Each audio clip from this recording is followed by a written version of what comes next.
ममता बनर्जी से पूरा सहमत हूं कि ये भारतीय जनता पार्टी की रणनीति है कि ज़्यादा से ज़्यादा फेस में चुनाव कराया जाए, जिससे ज़्यादा से ज़्यादा परेशानी पैदा की जाए। और मैं एक बात और उसमें जोड़ूंगा कि आदरणीय ममता बनर्जी जी को ये कहना चाहिए कि पोलिंग एजेंट के अंदर हर पॉलिटिकल पार्टी का एजेंट होना चाहिए। अगर एजेंट अंदर नहीं हुआ तो उम्मीद नहीं कर सकते हो कि फेयर इलेक्शन होगा। ये दिल्ली की सरकार और दिल्ली की जो फोर्स है वो आपके बूथ के जो एजेंट होते हैं उन्हें बाहर कर देते हैं। इसलिए मैं ममता बनर्जी जी को ये भी सुझाव देता हूं कि जहां 8 फेज की चुनाव पे उन्होंने सवाल उठाया है, वहां सवाल ये भी उठाएं कि बूथ के अंदर एजेंट नहीं होगा तो कहीं ना कहीं धोखा होगा। और यहाँ जितने हमारे लोग खड़े हैं ये बूथ के लोग हैं, ये जानते होंगे बूथ में एक भी समाजवादी पार्टी का कार्यकर्ता को नहीं बैठने दिया।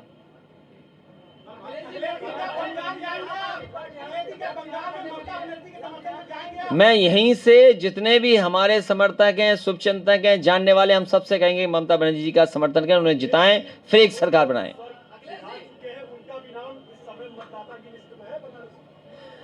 मैं आपसे कह रहा हूं कि इसीलिए ट्रेनिंग कैंप की जरूरत है। बीजेपी बहुत होशियार है, वोट बढ़ाना, वोट कटवाना, किसको कहां शिफ्ट कर देना, किससे कैसे मैनेज करना, उनके लोग करते हैं। इसलिए बहुत जल्दी समाजवादी लोग भी इसी तरह काम करेंगे, जिससे हमारे असली वोटर हों। नहीं तो चुनाव के दिन अगर लाइन में खड़े हो, पता लगा आपका नाम ही नहीं है उसमें। देखिए, मैं आपसे कह रहा हूं पत्रकार साथियों, मैं आपको एक मिनट, ये बहुत अच्छा सवाल पूछा इन्होंने। देखिए, इस जगह मुझे नहीं पता कितने लोगों ने क्योटो देखा होगा। मैं कहूंगा कि जिन लोगों ने क्योटो अपने जीवन में देखा है वो हाथ ऊपर खड़ा कर दें। क्योटो देखा है? 2 हो गए, एक मैं हूं, एक ये हैं। मैं असली क्योटो की बात कर रहा हूं। मैं फिर एक बार कहता हूं पत्रकार साथियों से कि जिन्होंने क्योटो देखा हो वो हाथ खड़ा कर दे, और इसमें शायद मैं अकेला ही हूं जिसने क्योटो देखा है। मैं आपसे कह रहा हूं, भारतीय जनता पार्टी के रास्ते से 1000 साल में भी बनारस क्योटो नहीं बन सकता।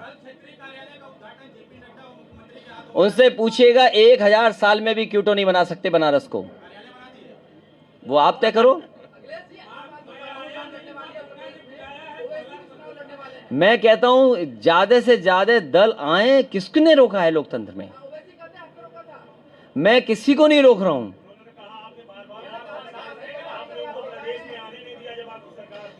तो उन्हें तो अच्छा लग रहा होगा कि और दूसरे लोग आने दे रहे हैं, लेकिन आइए उत्तर प्रदेश में, किसी रोकने की जरूरत नहीं है।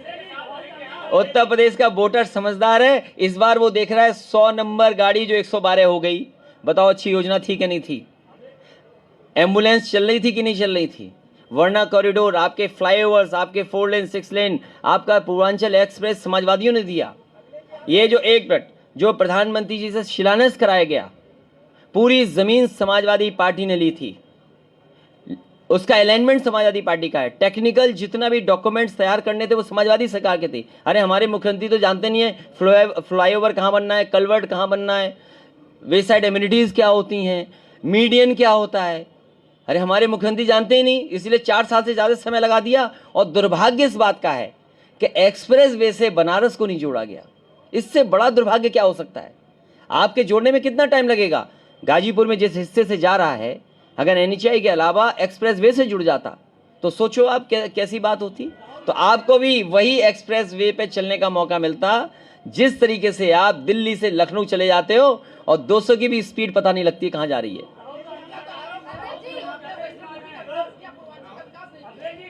सबसे ज्यादा मेडिकल कॉलेज, सबसे ज्यादा 4 लेन 6 लेन, बिजली का काम। आप मुझे बताओ, बनारस में अंडरग्राउंड केबलिंग किसने दी?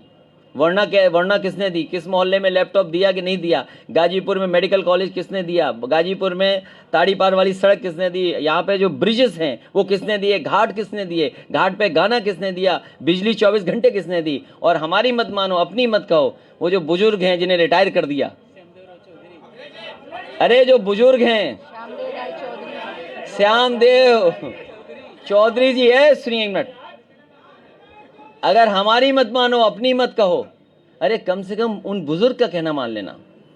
और याद रखना, उस समय जो जिलाधिकारी थे और उस पुलिस कप्तान थे, उन्होंने मुझसे कहा कि इनका धरना तुलवा दो, नहीं जान चली जाएगी। क्योंकि भूख हड़ताल पे बैठ गए इसलिए कि प्रधानमंत्री जी के क्षेत्र में बिजली नहीं आ रही है 24 घंटे। जब मैं उनसे मिला, मैंने उनसे कहा, एक ही निवेदन मैंने उनसे किया, मैंने कहा क्योंकि प्रधानमंत्री जी का ये क्षेत्र है तो मैं आज ही 24 घंटे बिजली कर रहा हूं, लेकिन प्रधानमंत्री जी से ये कहना कि उत्तर प्रदेश का बिजली का कोटा बढ़ा दो। लेकिन आज इतने साल हो गए हैं, आज भी उत्तर प्रदेश का बिजली का कोटा तो बढ़ा नहीं। लेकिन आप जब घर जाओगे और अगले महीने जब बिजली का बिल आएगा तो ज़्यादा दोगे कि कम दोगे?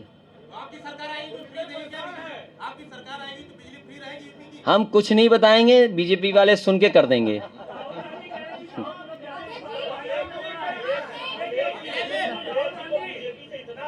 किसको? नहीं, हमें खौफ नहीं है, हमारे मुख्यमंत्री जी को लाल टोपी से खौफ है। और ये अगर आपका मोबाइल का लाल रंग देख लेना तो समझ लो क्या होगा आपके साथ।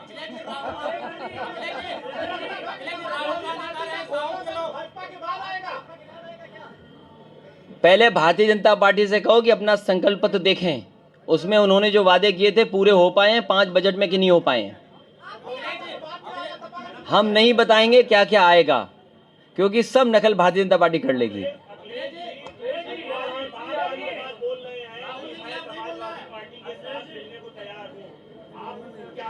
तो किसने रोका है?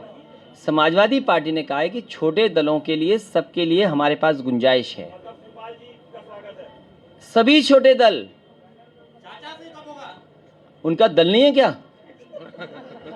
दल बोलो भाई, ये परिवारवाद वाली बात कर रहा है।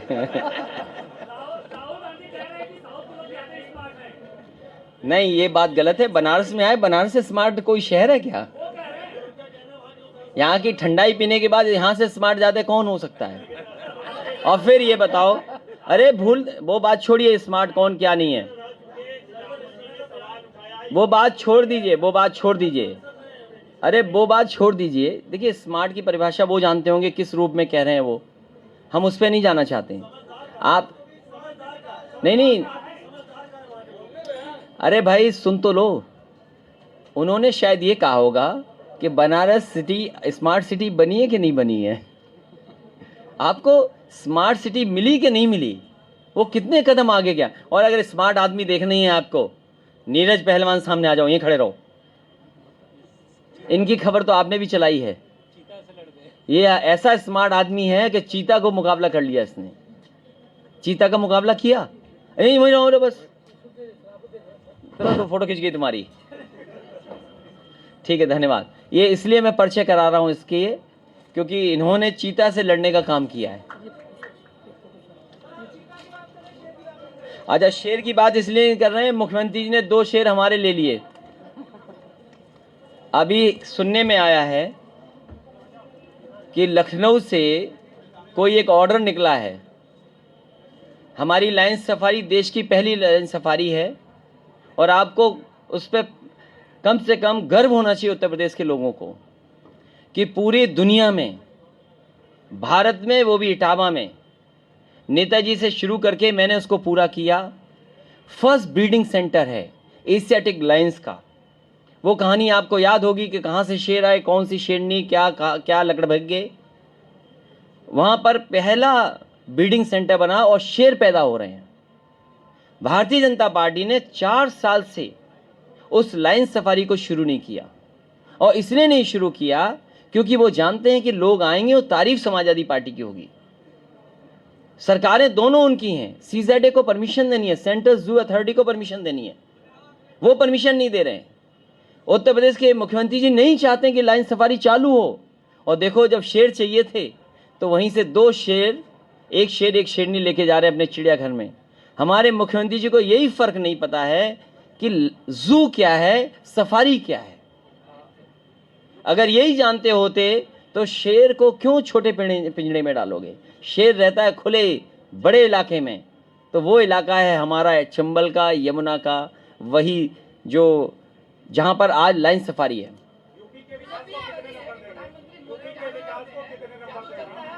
यूपी के विकास को उन्होंने तो उद्घाटन का उद्घाटन किया, शिलान्यास का शिलान्यास किया, एमओयू का एमओयू किया। क्या नंबर दें अब उन्हें? कोई नंबर नहीं दे सकते।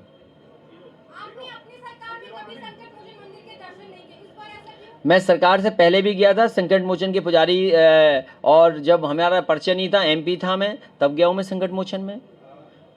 अरे हम न जाने कितनी बार गए हैं मंदिर में। लेकिन ये ज़माना ऐसा है, बीजेपी ने ये कहा है कि अगर कोई पूजा करते हो तो उसका प्रचार करो।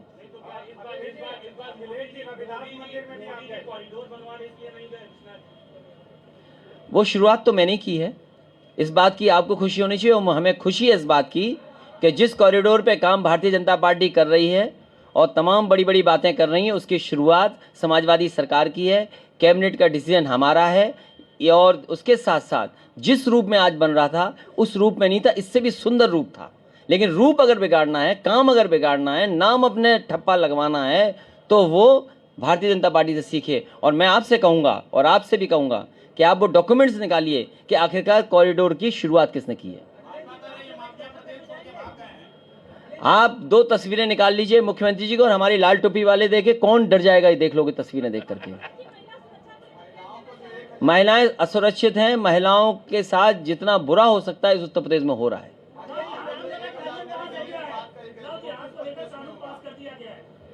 जबरदस्ती तो किसानों के कानून पास हुए दिल्ली में, वही तो मैं कह रहा हूं कि दिल्ली की नकल उत्तर प्रदेश कर रहा है। अगर दिल्ली में 3 कानून बिना बहुमत के पास कर दिए राज्यसभा में, तो उत्तर प्रदेश में वही परंपरा है कि अपर हाउस में जहां बहुमत है, जहां बहस हो, जहां हम अपनी बात कह सकें, वहां बहस ही नहीं कर रहे, सभी कानून उन्होंने पास कर दिए। ये लोकतंत्र पे भरोसा रखने वाली पार्टी नहीं है। मैंने आपसे कहा कि दक्षिणा देने जाऊंगा, तो दक्षिणा कब दी जाती है? तो ठीक है, समझदार आदमी है।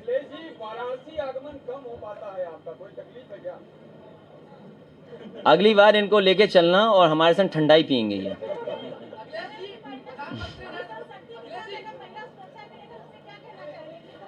जो महिला सुरक्षा के लिए काम हुए थे 1090, अलग से पुलिस को इंस्ट्रक्शंस थे, वो अगर आज भी सरकार चाहे तो पुलिस को इंस्ट्रक्शन दे दे तो महिलाएं सुरक्षित होंगी। लेकिन पुलिस केवल इसलिए इस्तेमाल कर रहे हैं कि विरोधी लोगों को परेशान कर लो। विरोधी लोग कहाँ, उन पर झूठे मुकदमे लगा दो।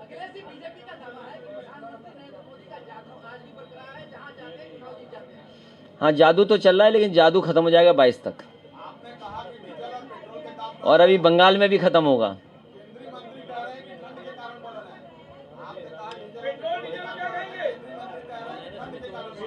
किसकी वजह से? और एक मंत्री ऐसे थे, कहते थे कि अगस्त में बच्चे मरते ही हैं, मरते हैं। तो आप बीजेपी के बारे में क्या कहोगे, क्या तर्क दे रहे हैं?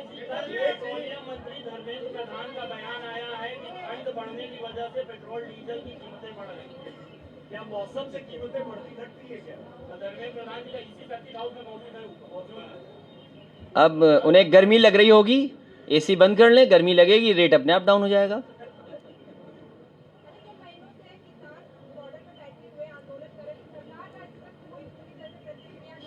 वो किसान सरकार हटा के ही हटेंगे।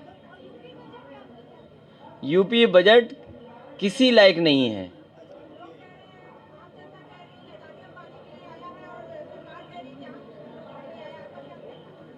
अब जनता तो क्योंकि समझदार है, वो जानती है जनता कि किधर जा रहा है देश, इसलिए वो ये बात कह रहे हैं।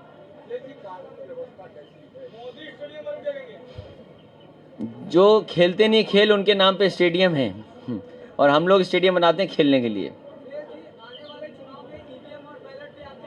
बैलेट पे आप भी पड़वा दो वोट, तो हम तैयार हैं उसके लिए।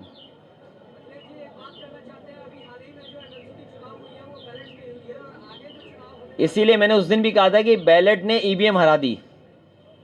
मैं बधाई देना चाहता हूं अपने नेता कार्यकर्ताओं को, जिन्होंने लगातार मेहनत की, जिसके परिणाम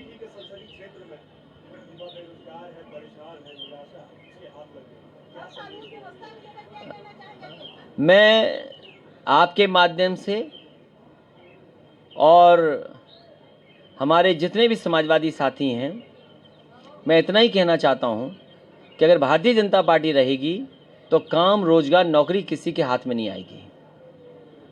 जो वादा किए हैं उसके विपरीत काम भारतीय जनता पार्टी करती है। याद कीजिए, नोटबंदी में कहा कि भ्रष्टाचार खत्म हो जाएगा। क्या भ्रष्टाचार खत्म हो गया? आज बाजार में न जाने कितने गुना पैसा सर्कुलेट हो रहा है। इसलिए काम, नौकरी, रोजगार, अर्थव्यवस्था तभी बेहतर होगी जब भारतीय जनता पार्टी यहाँ से साफ हो जाएगी। हमें उम्मीद है कि उत्तर प्रदेश की जनता आने वाले समय में भारतीय जनता पार्टी को हटाएगी। धन्यवाद।